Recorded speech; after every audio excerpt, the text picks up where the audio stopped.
L'événement du jour, c'est le lancement du bus Rapid Transit, un projet financé à hauteur de 300 milliards de francs CFA par la Banque mondiale qui assure le leadership des partenaires techniques et financiers. Après le train express régional, le BRT est l'autre chantier de titan du gouvernement avec comme promesse une meilleure mobilité urbaine d'ici 30 mois. Mais le projet n'est pas au goût de tout le monde. Cher Diop Diafaraba.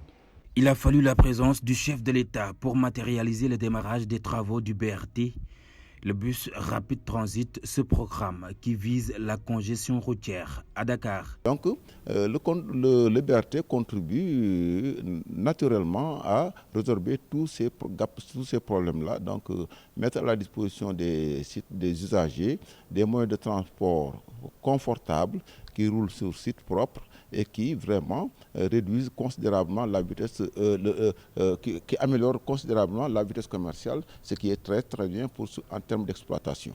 Le BRT, un projet cher aux autorités, mais qui n'agrée pas certains citoyens. Nous avons des réserves par rapport à ce projet-là, parce que nous ne connaissons pas les tenants et les aboutissants.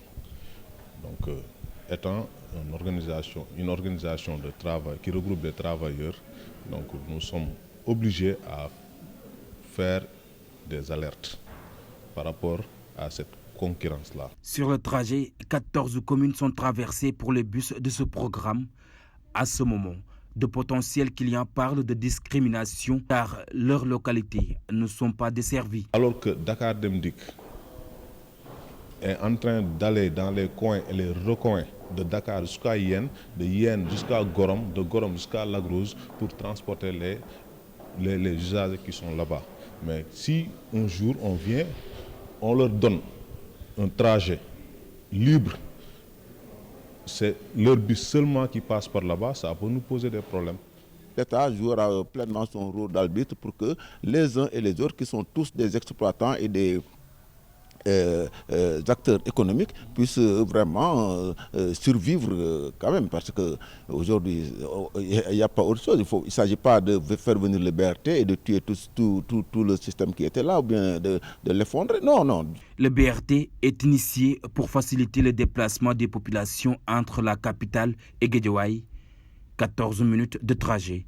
Mais en attendant de voir les premiers passagers, certains impactés crient encore leur colère. Et faisons justement le point sur ces impactés chers de ce projet phare du gouvernement aux HLM Grand Médine. Vous allez le voir, les familles ont d'ores et déjà plié bagages. Là-bas, 74 maisons sont sur le tracé du BRT et toutes ces familles ont déjà reçu leurs indemnités. Maguette Soiré Diallo et Tierno Laurent Mehdi. Il se veut clair. Ce président du collectif des impactés de Grand Médine précise que tous les impactés du programme du bus Rapid Transit résidant aux HLM Grand Médine sont indemnisés. De 70, on peut dire même 74 maisons impactées. Et toutes les maisons ont été indemnisées. Voilà. Ils sont tous partis. Actuellement, il n'y a plus personne à Grand Médine dans la zone impactée. Donc actuellement, il y a des sites de relogement temporaire, donc choisis par tout un chacun. Donc voilà, tout le monde est parti. Logés temporairement entre Malika et Kermassar, ces impactés se disent satisfaits de la tournure des événements. Nous faisons partie des impactés. Maintenant, nous sommes logés à Malika Plage. Cela a été un peu compliqué de déménager, mais on n'y pouvait rien. L'État a vraiment tenu ses promesses. Depuis le début des pourparlers, l'État nous a accompagnés. moo tax benn côté métti na méttiwul ñu sant yàlla ndax accompagné nañu. bokk nañ ci ñu jëlee fii Grand Médine am nañ fi ñaari kër. Nous on avait 2 maisons ici à Grand Médine. Avant même la fin du délai, on avait déjà déménagé. Après les discussions avec l'État, il n'y a vraiment pas eu de problème. waaw fay nañ ñëpp waaw. Le bus Rapid Transit est annoncé comme étant une alternative aux problèmes de transport dans la capitale. 300 000 personnes pourront bénéficier chaque jour du service du BRT. Merci Maguette. La paix en Casamance est-elle compromise après l'assassinat d'Abdou Elinkine Diatta? La question taraude les esprits après le drame de ce dimanche à Mlamp. Quel impact sur le processus de paix enclenché? Voyons tout cela avec Aminata Marisso. L'assassinat de cette figure du mouvement des forces démocratiques de la Casamance ne risque-t-il pas de compromettre les négociations déjà entamées pour la paix en Casamance? Le défunt était décrit comme un pacifiste. Illustration, cette sortie en mars 2017. Abdou Elinkine Diatta affirmait que sous son magistère, les va-t-en-guerre n'auront pas leur place en Casamance et qu'il allait lutter pour cette cause. Chef rebelle d'une faction du mouvement des forces démocratiques de la Casamance, il s'était autoproclamé secrétaire général du mouvement depuis 2007, année de la disparition de Abbé Augustin Diamacoune Senghor, autre figure emblématique du maquis. Au sein du MFDC, Abdou Elinkine Diatta ne faisait pas l'unanimité, une divergence qui serait à l'origine de la fusillade de ce dimanche, selon déjà certains observateurs. Pour rappel, le MFDC est aujourd'hui divisé en plusieurs factions, une accalmie souvent mise à mal par quelques événements malheureux. L'on a encore en mémoire la tuerie de Bofa Bayotte en janvier 2018, 14 coupeurs de bois lâchement tués, la sortie récente de Salif Sadio, chef de file d'une autre faction du MFDC. Lui et ses lieutenants s'étaient exprimés en avril 2019. Il menaçait de reprendre les armes si l'État du Sénégal ne fait pas quelque chose pour aboutir à des négociations entamées depuis 2012.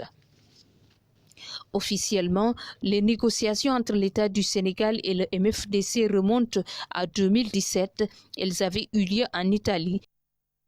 Et originaire de la Casamance, Innocence Tapdiaye regrette ce drame humain. Elle a connu le regretté chef rebelle pour ses positions tranchées concernant le processus de paix. La présidente du Haut Conseil du dialogue social s'exprimait en marge de la 17e assemblée plénière de l'institution qu'elle dirige. C'est un drame humain qui est survenu au moment où nous avions espoir au retour de la paix définitive en Casamance. Mais quand on observe un peu ce qui se passe dans les pays qui ont connu ce genre de mouvement, généralement il y a des moments comme ça où on a l'impression que ces moments vont remettre en cause tout ce qui est en train d'être fait de manière à rendre cette paix définitive, d'en faire une réalité. J'ai connu l'homme, j'ai également connu un peu ses points de vue sur la crise, sur le développement de la crise, sur la recherche de la paix, mais également sur les hommes qui sont chargés de la recherche de la paix. Et je pense que ce sont des signaux. Il ne s'agit pas de regretter tout simplement et de se dire que le processus va continuer dans le sens où on le veut, le retour de la paix. Et allons justement dans le sud après cet incident qui a fait donc 3 morts dont Abdou Elinkine Diatta et 1 blessé. Ajouté à l'accident de la circulation à Badjouré qui a coûté la vie à 4 personnes avec plusieurs blessés, le service de communication de l'hôpital régional tire le bilan de la journée de ce dimanche macabre. Le responsable de la communication de l'hôpital régional a déclaré que tous les blessés admis dans cette structure ont été correctement pris en charge. Leurs vies ne sont plus en danger, suivant les explications de Pascal Faye avec notre équipe là-bas dans le sud. Comme vous l'avez si bien dit, il y a 2 accidents. Il y a d'abord la fusillade au niveau de Moulamp, où nous avons reçu ici, au niveau de l'hôpital, 2 blessés qui sont arrivés à 12h10. Il y a l'un qui a été décédé à 12h20, c'est-à-dire 10 minutes après l'admission. Et il y avait un autre qui restait, qui a été pris en charge correctement par les médecins qui étaient là, les médecins de prise en charge, parce que le directeur avait avisé à temps tout le personnel, médicaux, paramédicaux et administratifs, pour que ces derniers puissent être dans les dispositions d'accueillir les évacués. Ils l'ont pris en charge correctement d'abord au niveau des urgences avant de l'envoyer au bloc opératoire où il a été opéré. Et ce matin, je l'ai visité, il va très bien, les douleurs ont diminué et tout se passe bien, il est hors de danger. L'accident de Badjouré, où on nous dit que c'est un bus qui s'est renversé, On nous a alertés à temps et on était dans les dispositions d'accueillir les malades. Ici à l'hôpital, les malades sont arrivés, le premier est arrivé à 13h20 et a été pris en charge au niveau des urgences. On a reçu 8 malades de 13h20 jusqu'à 15h00. 8 malades qu'on avait reçus qui souffraient de trauma pour la plupart des cas. Parmi ces malades, il y a 2 qui ont été envoyés au bloc opératoire et qui ont été opérés. Ils se trouvent également au niveau des services, du service orthopédie et ils sont hors de danger. Ce qu'il faut ajouter, à 20h, il y a quelqu'un parmi les accidentés qui nous est arrivé de Bignona vers 20h. Et là, il souffre de trauma, il n'y a pas besoin de l'amener au bloc opératoire. L'accès des femmes à la justice, une préoccupation de l'Association des juristes du Sénégal. La JS, en tournée dans le département de Rufisque, sensibilise les femmes afin qu'elles puissent accéder à la justice, un droit fondamental selon la présidente du tribunal départemental de Rufisque, Aïssatou Faye Kanté, au micro de Ousseynou Thiam et Ahmadou Bambassan. La JS, en partenariat avec ONU Femmes et ONU DC, que les femmes saisissent de moins en moins la justice, alors que la justice est là pour tout le monde. Vous savez, l'accès à la justice, c'est inscrit dans la Constitution. Donc il appartient aux femmes de saisir la justice. Il y a beaucoup d'enjeux et beaucoup d'obstacles. Parmi les obstacles, il y a l'aspect financier. Parmi les enjeux, il y a les barrières socio-culturelles. Parmi les enjeux, elles ne comprennent pas en quelque sorte l'écriture juridique. Vous savez, le droit est trop technique. Il y a un taux d'analphabétisme très élevé quant aux femmes. Donc la JS, comme toujours, est là pour sillonner les coins les plus reculés, pour sensibiliser les femmes dans leurs droits. Et puis à Kayar, des jeunes regroupés au sein du collectif Saïtou Sunu Momel dénoncent les lotissements anarchiques dans la ville. Selon eux, le phénomène est exacerbé par l'avancée de la mer qui représente une menace pour les populations si rien n'est fait. Ces jeunes pointent un doigt accusateur à la municipalité de Kayar, suivant leur porte-parole Cheikh Gueye avec Cheikh Anta Diop et Seyla Tir. Aujourd'hui, nous nous regroupons ici en masse pour déplorer, pour dénoncer et alerter les autorités sur des faits qu'on juge illégaux au niveau de notre localité. Nous alertons sur 3 faits: des lotissements illégaux. Ça veut dire qu'il y a des alignements qui se font partout dans la commune de Kayar. Il y a des zones qu'on avait jugées pas utilisables. Ça veut dire que la zone tampon issue du premier lotissement qui a été morcelée est vendue. Atteinte de boulimie, la municipalité s'est retournée vers la bande de Filao, qui était un projet américain nommé PL 480, qui a été installé de 80 à 82 pour protéger l'avancée de la mer de la population kayaroise dans les années futures. Mais maintenant, aujourd'hui, avec l'érosion côtière, on a vu des usines qui sont tombées, on a vu des stations à gasoil de pirogues qui sont tombées à cause de l'érosion côtière. La mairie s'est permis d'attaquer cette bande de Filao qui constitue un bouclier de protection face à l'avancée de la mer et à en faire des lotissements illégaux. Si vous allez à l'intérieur de la bande de Filao, il y a des morcellements à l'intérieur. Il y a des arbres qui sont coupés pour bois de chauffe. Il y a des conséquences parce que cette coupe-là a causé la salinisation des terres en Diokhok. Des occupations irrégulières dans des zones loties et les zones non loties. Il y a la réduction des zones de parcage des pirogues. Maintenant, les pirogues, on est obligé de les délocaliser aux maisons pour pouvoir avoir de l'espace pour les parquer. Nous dénonçons, nous alertons les autorités sur les agissements de la municipalité. Il y a une usine de farine de poisson qui est installée dans une zone déjà lotie. Et là aussi, nous interpellons l'IGE sur la gestion de la municipalité, mais nous interpellons aussi OFNAC.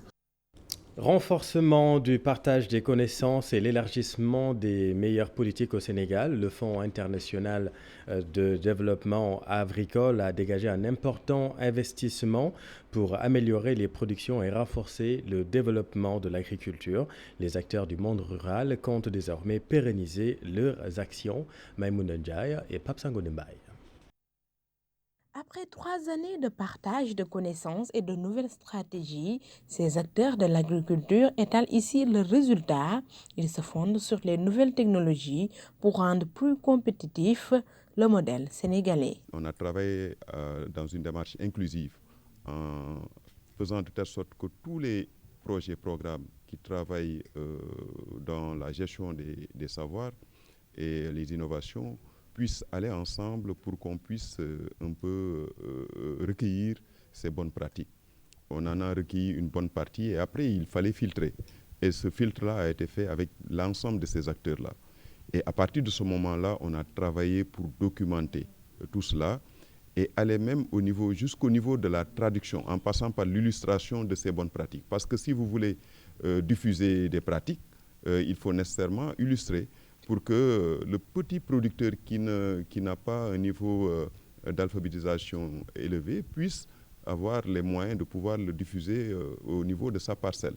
Un programme, une lettre sectorielle 2019-2023, plusieurs défis. Et je pense que pour les décennies à venir, c'est très important si on va arriver à moderniser l'agriculture et relever les défis qui se présentent à l'Afrique, tant au niveau de la nutrition, mais aussi de l'agriculture qui rapporte un revenu décent aux paysans.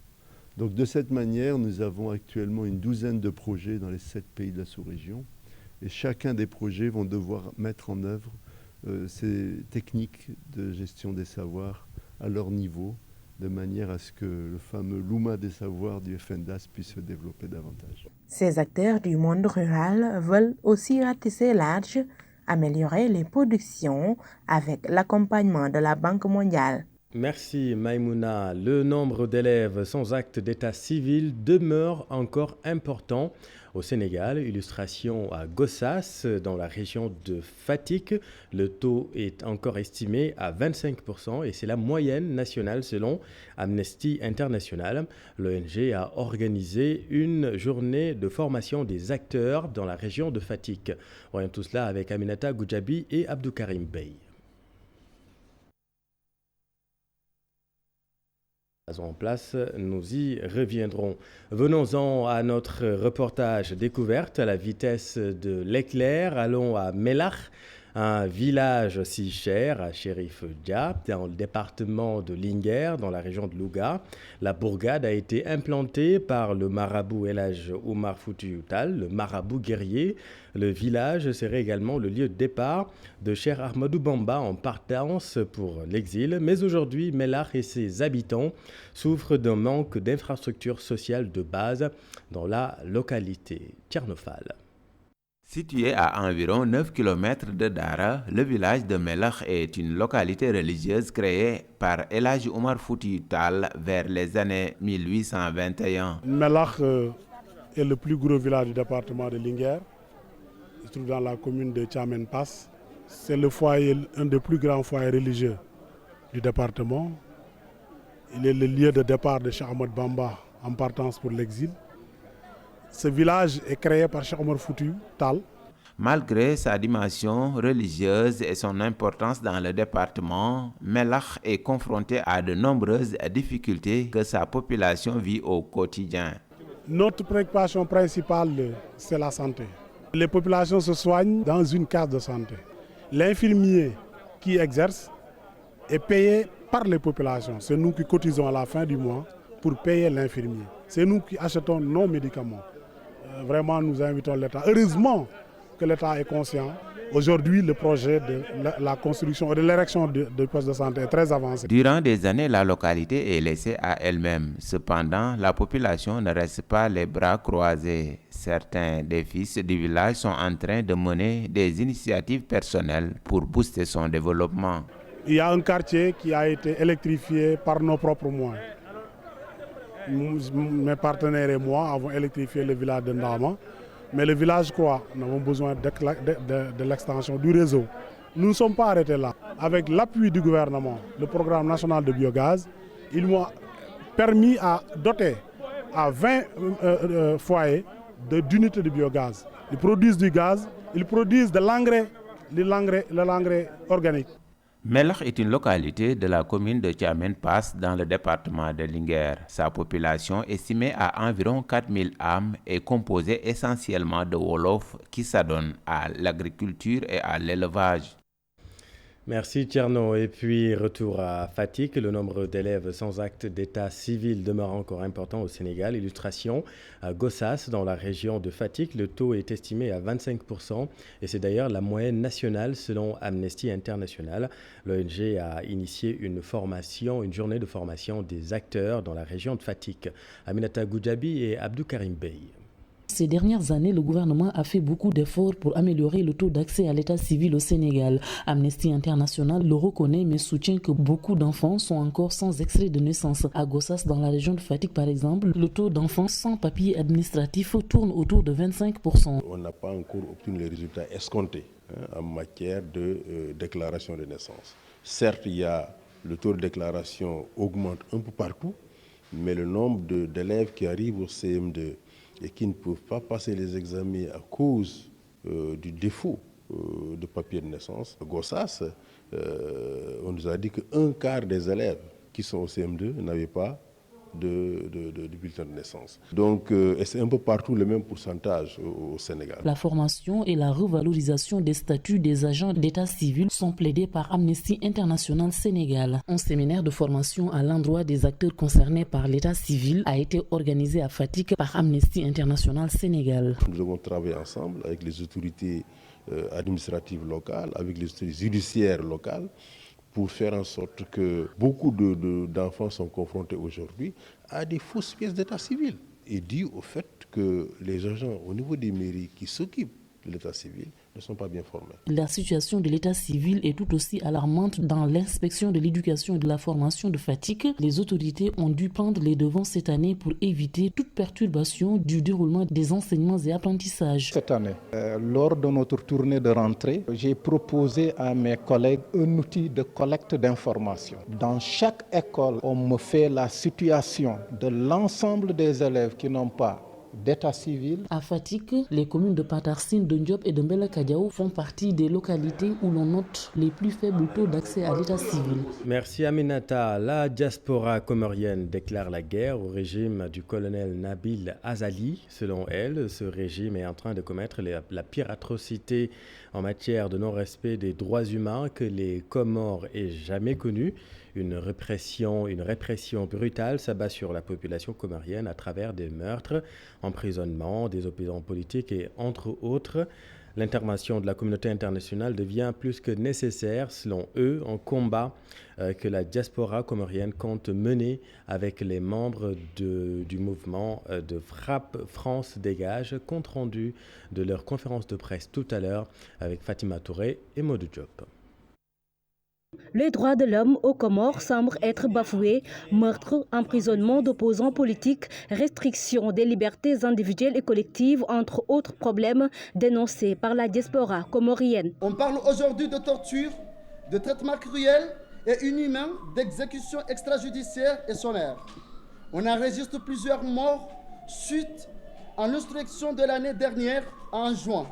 Et s'ajoute à eux la tuerie survenue au camp militaire de Kandani le 28 mars dernier. Le régime du colonel Azali est en train de commettre le pire atrocité en matière de non-respect des droits de l'homme que les Comores aient jamais connu.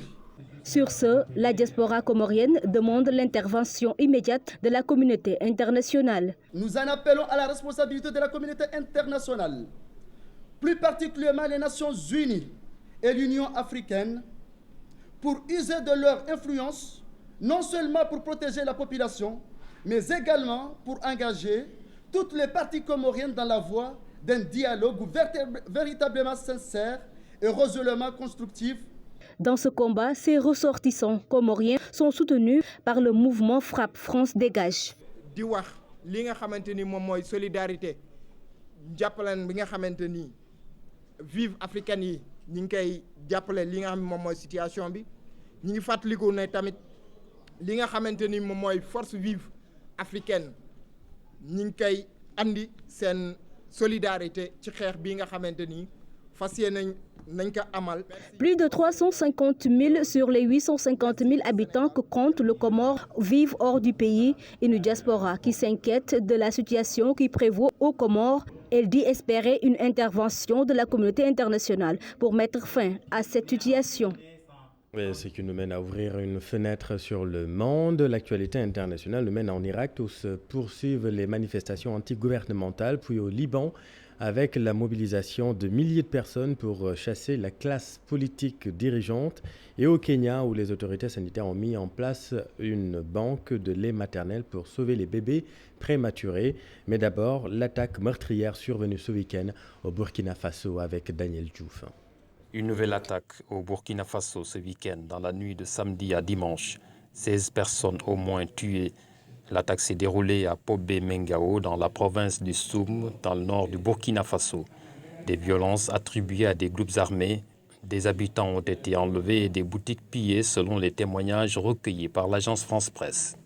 De nouvelles violences sont également marquées ce week-end. Les manifestations antigouvernementales à Bagdad et dans le sud de l'Irak pour réclamer la chute du régime. Les protestataires qui rejettent en bloc les mesures sociales annoncées veulent rien moins qu'une nouvelle constitution et une classe politique entièrement renouvelée. Au total, 63 personnes tuées en 2 jours, notamment lors d'attaques contre des quartiers généraux de partis et de groupes armés. Mais depuis le 1er octobre, environ 200 personnes sont mortes dans la contestation. Ils l'avaient prévu, ils l'ont fait. Des dizaines de milliers de Libanais ont formé dimanche une chaîne humaine sur 170 km du nord au sud du pays, comme on le voit sur ces images. Un événement pour afficher leur unité et leur détermination à chasser la classe politique dirigeante. Le pari lancé la veille impliquait, selon les estimations, la mobilisation de quelques 100 000 personnes au 11e jour d'un soulèvement au Liban. Et puis une banque de lait maternel qui voit le jour au Kenya pour venir au chevet des enfants prématurés. Une première créée par le ministère kényan de la Santé et le Centre africain de recherche sur la population et la santé. Elle permet d'aider les femmes en difficulté à nourrir leurs bébés nés prématurément et privés de lait maternel riche en anticorps. Ce sont des mères kenyanes bénévoles qui offrent leur lait maternel à une banque. Des études ont montré que le lait maternel aide les bébés prématurés et malades à mieux récupérer. L'American Academy Pediatrics indique que s'il est collecté et pasteurisé en toute sécurité, le lait de donneuse est une bonne alternative. L'initiative des autorités sanitaires kenyanes suscite désormais une forte adhésion auprès des femmes. Au Kenya, environ 200 000 enfants naissent avant la maturité. Merci Daniel. Et puis un mot de sport. Le Sénégal réussit son entrée en lice en surclassant les États-Unis d'Amérique 4-1. Coupe du monde U17 groupe D. Une retentissante victoire qui marque les esprits tant par le score que la manière, selon la journaliste sportive Mamfatou Ndoye. Cette dernière ne doute pas d'ailleurs d'une qualification au second tour pour des Liosso qui découvrent pourtant cette compétition. Cher Sadibou Diarra et Modou Diop. Sur la scène mondiale, le Sénégal s'est soigné ses premières. Pour ses débuts à la Coupe du Monde U17, il a battu les États-Unis d'Amérique 4-1. Une renversante victoire pour les Lionceaux qui ont fait preuve de mental et d'efficacité. Qui, à l'image de ses aînés, a elle aussi mal entamé sa partie. Et ce que j'ai aussi apprécié, c'est les transitions offensives de cette équipe qui va très vite vers l'avant. En 2-3 passes, arrive à donc gêner le bloc adverse. J'ai beaucoup aimé cette façon de jouer de cette équipe sénégalaise et aussi les coups de pied arrêtés, puisque ça fait très longtemps qu'on déplore le manque d'efficacité dans les coups de pied arrêtés. Et j'ai vu que Moussa Sarr a su débloquer aussi la situation grâce à ce coup franc et j'ai aimé. Donc c'est une équipe qui présente de beaux atouts, qui a très bien joué et qui peut monter en puissance au fur et à mesure de la compétition. Les Pays-Bas défaits par le Japon 3-0 sont au menu de la deuxième sortie des protégés de Malik Daf. Le passage au prochain tour des Lionceaux est scellé en cas de victoire. Maintenant, le plus important, c'est digérer très rapidement cette première victoire, sachant qu'en face, il y aura un adversaire dos au mur, les Pays-Bas, qui ont déjà pris une défaite contre le Japon. Donc, il sera important de faire un bon résultat, surtout ne pas perdre pour ne pas se mettre dans des difficultés. Mais bon, je pense qu'avec cette première victoire, le Sénégal peut voir venir dans cette poule. Sénégal-Pays-Bas, c'est ce mercredi à 20h. Gare à l'excès de confiance pour les Lionceaux à l'entame de match raté. Malgré leur revers initial, les Hollandais ne sont pas doubles champions d'Europe en titre par hasard. Et on croise les doigts pour mercredi. Merci beaucoup, cher. C'est la fin de cette édition. La suite de Soir d'Info avec vous, Aram Touré. Vous recevez Babacar Justin Ndiaye.